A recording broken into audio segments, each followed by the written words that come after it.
अपने दोस्तों को देखकर आप भी जोश में आ गए और मेरे लिए कविता लिखने लगे?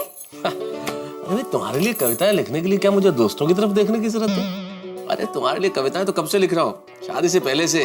और अभी जब तुम्हारे हाथ का सलाद खा सकता हूँ तो क्या कविता नहीं लिख सकता? नहीं, अभी फिलहाल मैं वैलेंटाइन डे के लिए आर्टिकल लिख रहा हूँ। Oh, that's great. But you know what, Tarak? Valentine Day का असली मजा तो आज शाम की विंटर पार्टी में आने वाला है। गोकुलधाम सोसाइटी के सारे पति अपनी पत्नी के लिए कविता पढ़ेंगे। How romantic. हाँ, मैं भी यही सोच रहा हूँ कैसे पढ़ेंगे। क्या? नहीं, हाँ, मजा आएगा, बहुत मजा आएगा। हाँ, मजा तो बहुत आएगा। And you know what, Tarak? आज की विंटर पार्टी में हमने एक खास अवार्ड रखा है। अरे वाह, अवार्ड रखा है? कैसा अवार्ड? किस चीज के लिए? मैं क्यों बताऊं? ठीक है, मत बताओ। अरे बताती हूँ, पर एक शर्त पे। हाँ बताओ, क्या शर्त? कि ये बात आप किसी को नहीं बताएंगे। प्रॉमिस, किसी को नहीं बताऊँ। बताओ अवार्ड क्या है? आज की पार्टी में जो कविता नहीं पढ़ पाएगा उससे अवार्ड देने वाले हैं। कविता न पढ़ने पर अवार्ड? कैसा अवार्ड?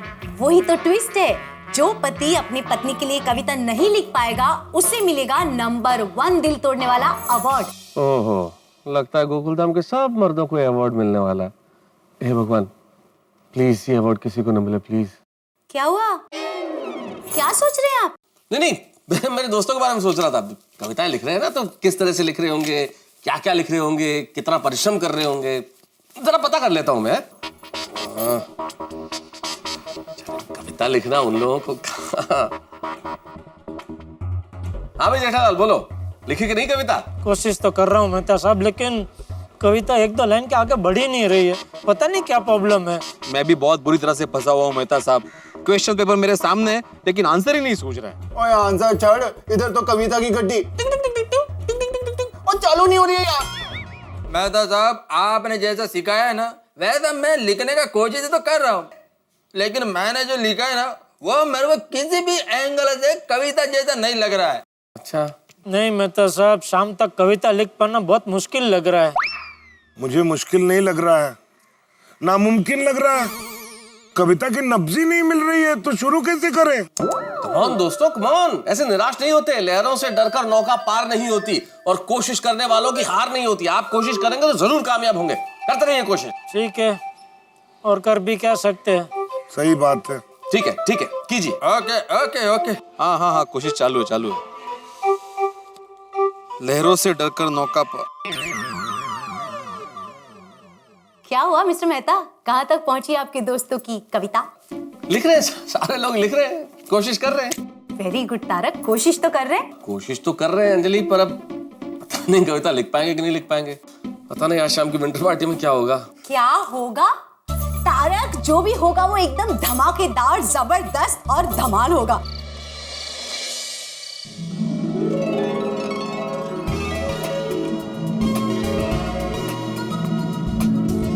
वाह वाह वाह वाह वाह वाह वाह, क्या बात है भाई अब्दुल मियां, भाई मुबारक हो, मुबारक हो। भाई बहुत बढ़िया डेकोरेशन, गजब हो गया भाई, क्या बात है। बच्चों ने और आप लोगों ने कमाल कर दिया भाई। नमस्ते। नमस्ते, आप कैसे हैं भाई? वाह Babita ji, happy Valentine day. Happy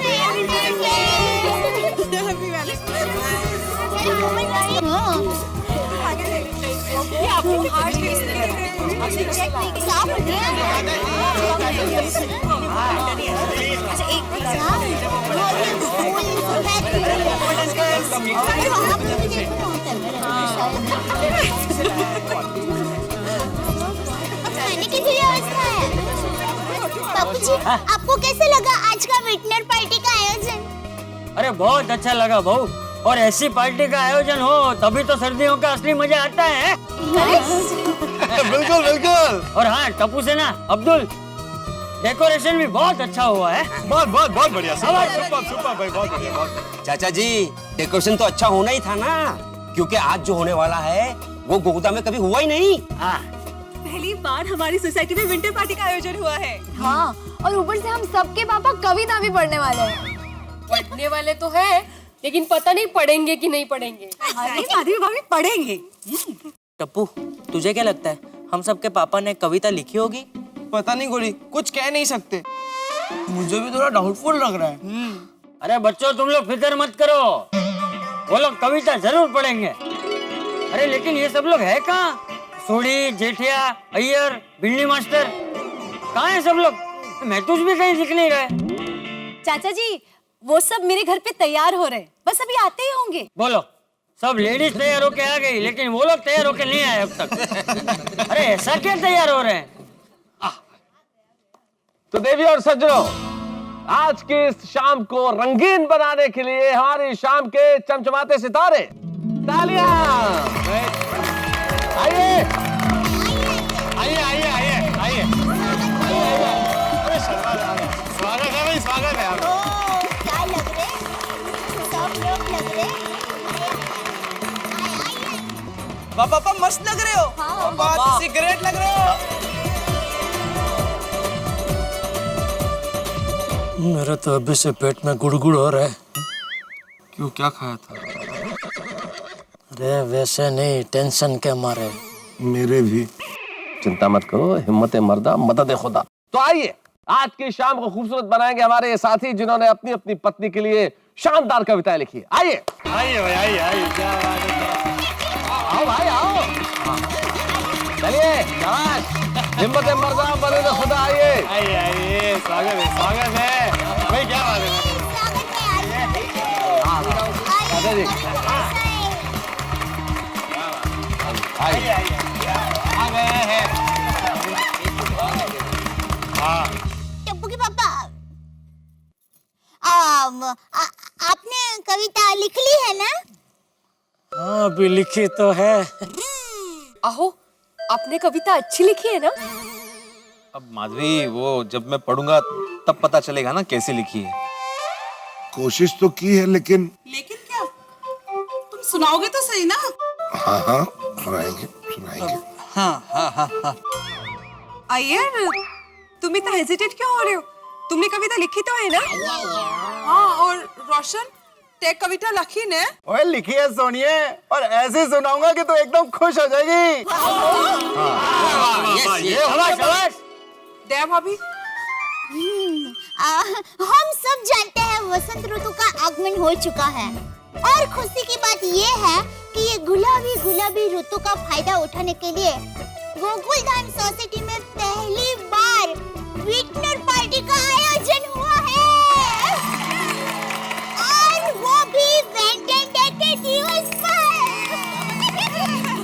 हाँ, तो आप लोगों का ज्यादा समय ना लेते हुए हम लोग इस कविता कार्यक्रम के नियम आपको बताते हैं। सब पतियों को अपनी पत्नी पर खुद की लिखी हुई कविता यहाँ स्टेज पर अपनी पत्नी के साथ आकर सुनानी पड़ेगी। और जैसे कि कोमल भाभी ने बताया, सबको अपनी लिखित कविता ही सुनानी है। कोई फिल्म का गाना या तो किसी और की लिखी हुई कविता जरा भी नहीं चलेगी। और इसके साथ साथ आपके लिए एक सरप्राइज भी है। अगर कोई पति अपनी पत्नी के लिए कविता नहीं पढ़ पाए तो उनके लिए 1 से 10 तक गिनती की जाएगी, और फिर भी पतिदेव कविता नहीं पढ़ पाए तो उनके लिए एक स्पेशल अवार्ड है।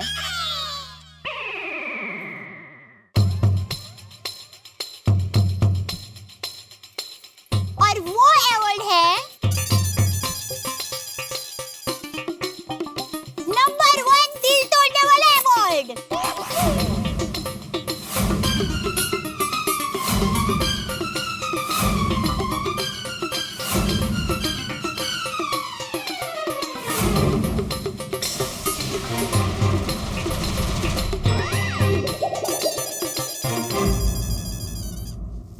भाई भिड़े, ये लोग ने तो हमें फंसाने का पूरा इंतजाम कर रखा है। हाँ जेठालाल, अब जैसे भी लिखिए कविता पढ़नी तो पड़ेगी, वरना नाक कट जाएगी। आज तक लगता था ये पोपटलाल की किस्मत खराब है, लेकिन आज लग रहा है कि हम सब में खुश किस्मत वही है। तो अब मेहता साहब से विनती है कि वो यहाँ मंच पर आकर कार्यक्रम की बागडोर संभाले। आइए मेहता साहब।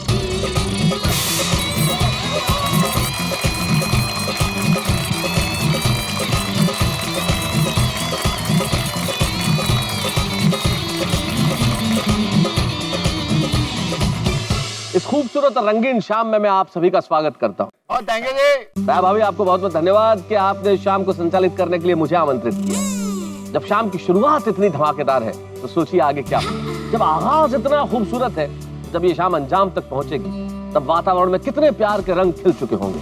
और आज की शाम तो हमारे लिए बड़ी महत्वपूर्ण है। बसंत ऋतु का आगमन हो चुका है। चारों ओर हवाओं में एक कमाल की खुशबू फैली हुई है। एक प्यार का रंग चारों ओर बिखरा हुआ है। एक भीनी भीनी सुगंध जो स्नेह बरसाती है। एक भीनी भीनी सुगंध जो मोहब्बत को एक जगह से दूसरी जगह लेके जाती है। ऐसी मोहब्बत की हवाएं चारों तरफ फैली हुई है। इस बसंत ऋतु के आगमन पर और वैलेंटाइंस डे जो प्रेम के प्रतीक के रूप में पूरी दुनिया में मनाया जाने लगा है, दोनों का अद्भुत संगम। और इस संगम के अवसर पर यह खूबसूरत सी शाम सजी है गोकुलधाम सोसाइटी में। मुझे बड़ी खुशी होगी कि मैं आपसे यह कहूं कि इस खूबसूरत शाम के लिए करतल ध्वनि से हम इसका स्वागत करें।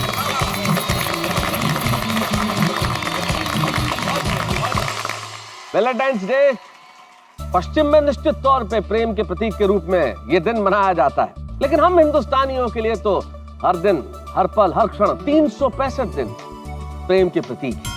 हमारी जिंदगी स्नेह, प्यार, प्रेम इसके बिना चल ही नहीं सकती।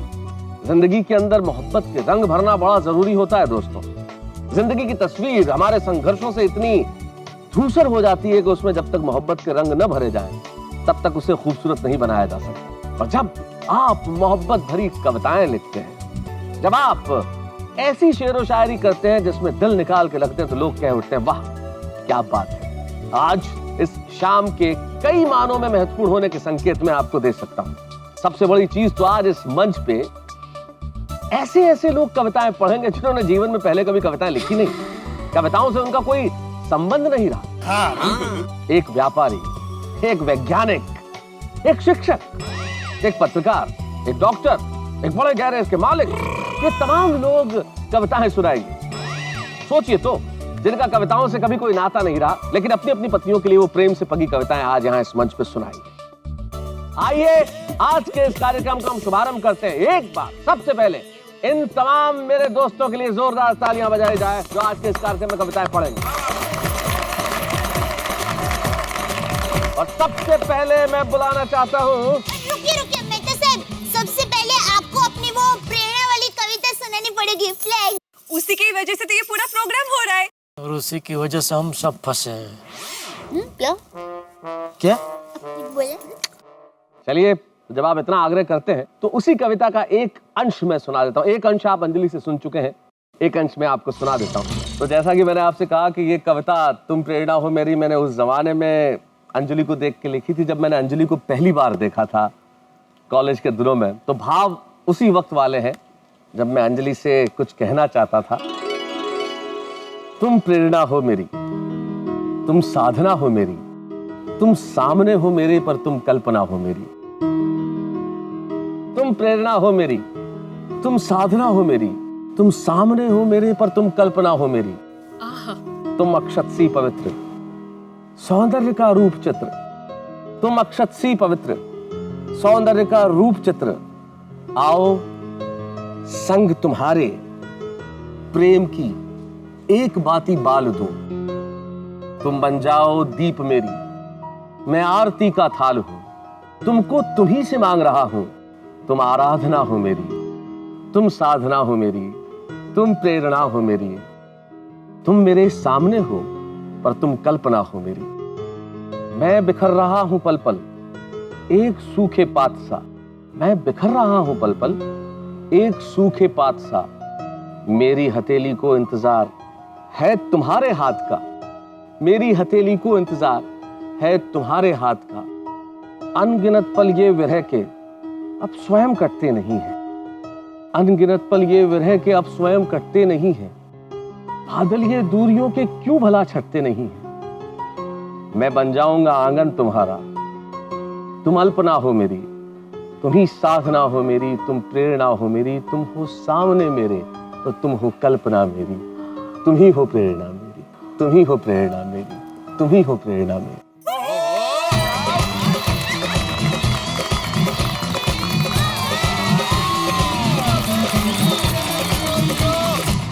वाह वाह मेहता साहब वाह वाह वाह, बहुत बढ़िया। Thank you. भाई मैं तो ये कहना चाहूंगा अभी कि इतनी बढ़िया कविता होने के बाद और कोई कविता होनी ही नहीं चाहिए अभी आगे, बस हो गया खत्म। हाँ जेठिया, ऐसे एक सुझाव था, नहीं अच्छा लगा, कोई बात नहीं। बहुत बहुत धन्यवाद इस कविता की प्रशंसा करने के लिए। आइए अब हम मूल कार्यक्रम की ओर बढ़ते हैं और इस कार्यक्रम के प्रथम पायदान पे मैं सबसे पहले बुलाना चाहता हूं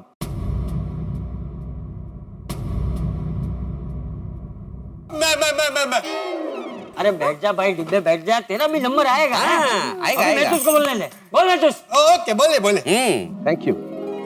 तो आइए मैं सबसे पहले बुलाना चाहता हूं दोस्तों, जिंदगी में आगे बढ़ने के लिए, प्रथम कदम बढ़ाने के लिए जरूरत जिसकी सबसे ज्यादा होती है, जो जिंदगी का पहला अक्षर हमें सिखाता है, जो वर्णमालाएं पढ़ाता है, जो हमें जिंदगी में आगे बढ़ने के गुर देता है, उसे हम गुरु कहते हैं। और एक ऐसे ही गुरु हमारी सोसाइटी में है जो सबको शिक्षा देते हैं, जो जिंदगी की पाठशाला में सबको पाठ पढ़ाते हैं।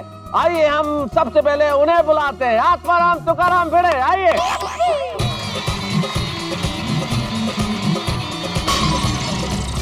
All the best. Thank you Madhavi. Bhide uncle, आप चिट लेकर एग्जाम नहीं दे सकते? अरे टप्पू, मैं ये देख के नहीं पढ़ने वाला हूँ बेटा, मैं तो जस्ट एक लास्ट टाइम रिवीजन कर रहा था। मैं अपने आप ही पढ़ूंगा।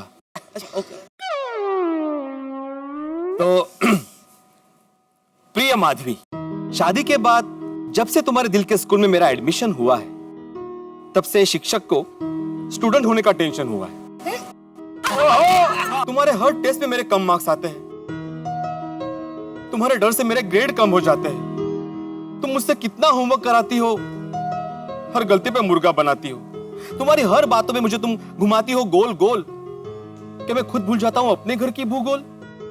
लाइफ की हिस्ट्री में भी अपने आप को लाचार पाता हूं। अकबर हुमायूं का बर्थडे तो याद है मुझे, तुम्हारा भूल जाता हूं। न्यूटन चाचा कहते हैं कि आघात और प्रत्याघात एक दूसरे के समान होते हैं, लेकिन माधवी, तुम्हारे सामने फिजिक्स का कोई भी पैतरा काम नहीं आता। तुम मुझे कितने भी आघात दो, मैं प्रत्याघात दे ही नहीं पाता। पर माधवी, मुझे ये सब सहना है, पर इसी स्कूल में रहना है, क्योंकि मेरी खुशियां तुम्हारी खुशियों की सबसेट है। अगर तुम खुश हो तो सब सेट है। मेरे जीवन की गणित में कोई स्कोप ही नहीं है भूल का, क्योंकि माधवी सिर्फ तुम केंद्र बिंदु हो मेरे जीवन के वर्तुल का। तुमने मेरी लाइफ को सजाया है, संवारा है, निखारा है। तुमने मुझे मुश्किलों के हर एसिडिक टेस्ट से पार उतारा है। इसलिए आज सबके सामने ये शिक्षक आत्माराम तुकाराम भिड़े, गोकुलधाम सोसाइटी का एकमेव सेक्रेटरी, ये कहना चाहता है कि ये सिर्फ और सिर्फ तुम्हारा स्टूडेंट बन के रहना चाहता है, तुम्हारा स्टूडेंट बन के रहना चाहता है।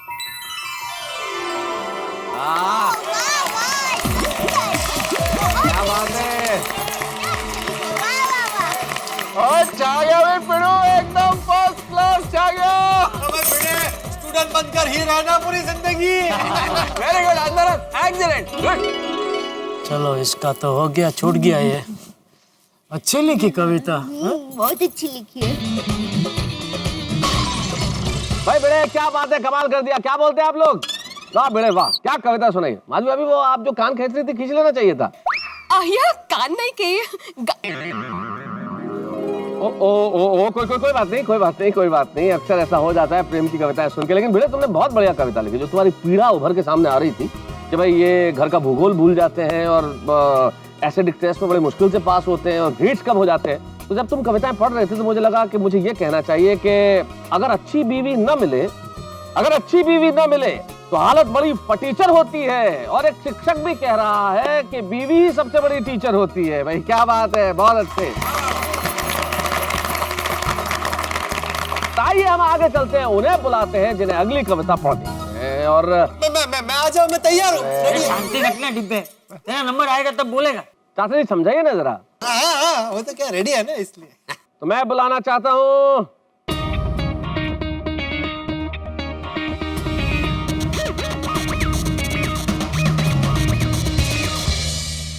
विंटर पार्टी जोरों शोरों से जारी है। भिड़े ने खेल ली अपनी पारी है और अब सब मर्दों के दिमाग में टेंशन बड़ा भारी है कि अब किसकी बारी है। भाई ये जो नंबर 1 दिल तोड़ने वाला अवार्ड है ये किसे मिलने वाला है, ये जानने की सबको बेकरारी है। अब ये देखना होगा दोस्तों कि सचमुच किसकी बारी है, कौन पति अपनी पत्नी के लिए कविता लिख के सुना पाता है और कौन नहीं सुना पाएगा। भाई अब यहाँ बहुत सारे हंगामे और हलचल होनी बाकी है, क्योंकि किसे मिलेगा ये नंबर 1 दिल तोड़ने वाला अवार्ड और कौन सुनाएगा अपनी पत्नी के लिए कविता। ये सब जानने के लिए आपको देखना होगा तारक मेहता का उल्टा चश्मा। देखते रहिए, हंसते रहिए। For more updates, subscribe to our channel, click the show links and enjoy watching the videos.